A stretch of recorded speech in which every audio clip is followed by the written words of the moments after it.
Have you ever watched a potter at the wheel? There's a moment, right at the beginning, where the clay is just a formless mass. It resists. It wobbles. It threatens to fly apart. The potter's hands, though, they don't fight the resistance. They don't force it. They simply apply steady, consistent pressure. And slowly, almost miraculously, the chaos gives way to form. A shape emerges from the void.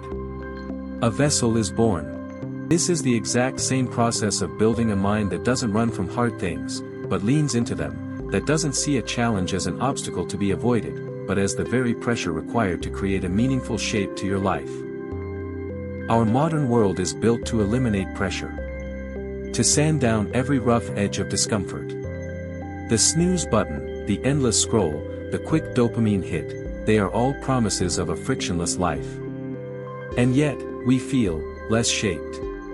More formless. We wonder why we lack purpose, why our days blend into a blur of ease and quiet anxiety. It's because we have misunderstood a fundamental truth: the brain doesn't crave hard things naturally. It craves what is familiar. And we can make hardship familiar. We can make struggle a home. Not the struggle of suffering, but the struggle of the sculptor who loves the feel of the chisel in her hand because she knows it is the only way to reveal the statue inside the marble. So how do we become the potter of our own mind? How do we apply that steady, consistent pressure until our very neurology rewires itself to find a strange, new comfort in the discomfort?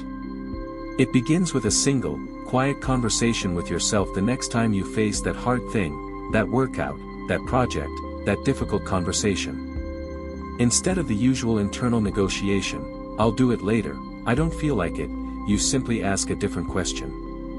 You ask, what is this resistance? Is it truly the task itself? Or is it the ghost of a past failure? The fear of a future judgment? The shadow of fatigue that you know will vanish the moment you begin? You see, by questioning the resistance, you drain its power.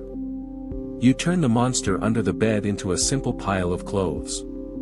You bring it into the light of your awareness. And then, you make a contract not with your lazy self, but with your future self. You don't commit to finishing the entire hard thing. That's too much pressure.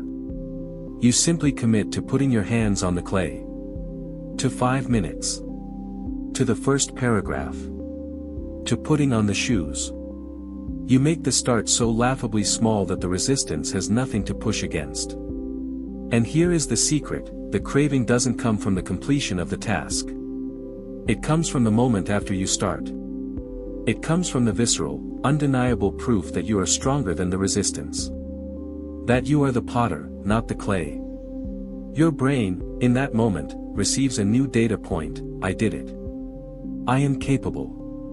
And that feeling, the feeling of self-trust, is more addictive than any comfort in the world.